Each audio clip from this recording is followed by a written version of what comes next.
కోనసీమ తిరుమలగా పేరుగాంచిన వాడపల్లి వెంకటేశ్వర స్వామి వారి ఆలయంలో భక్తుల రద్దీ పెరిగింది. తెల్లవారుజామున తొలి హారతి నుంచే స్వామివారి దర్శనానికి క్యూ లైన్లు భారీగా చేరాయి. అన్ని వర్గాల భక్తులు బారులు తీరుతూ స్వామివారి దర్శనం పొందేందుకు ఉదయం నుంచి ఆలయానికి రావడం మొదలుపెట్టారు. 7 వారాలు 7 ప్రదక్షిణలు పూర్తి చేసి నోములో భక్తులతో ఆలయ మాడ వీధులు కిక్కిరిసిపోయాయి. స్త్రీ పురుషులు కుటుంబ సమేతంగా వచ్చి స్వామివారికి ప్రత్యేక పూజలు చేస్తూ భక్తి భావంతో నడుచుకుంటున్నారు.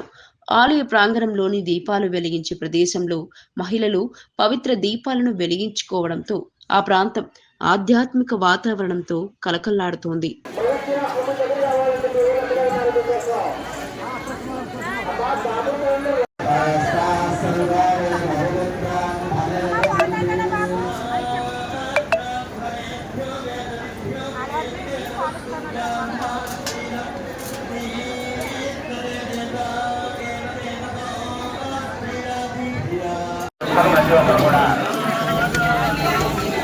అలాగే ప్రసాదం తిన్న తర్వాత బయటకు వచ్చి తిన్న తర్వాత బొమ్మలు కానీ ఎప్పుడు బొమ్మలు కానీ కాగితాలు కానీ కబలు కానీ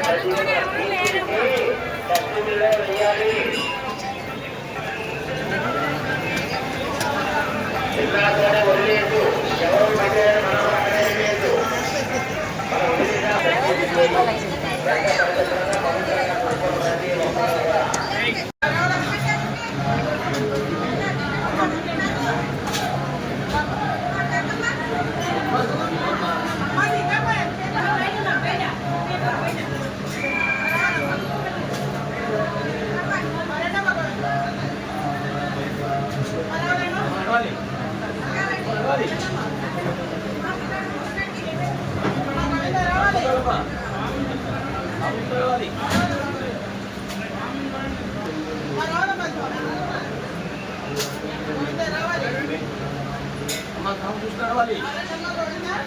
మనం రావాలి మీరు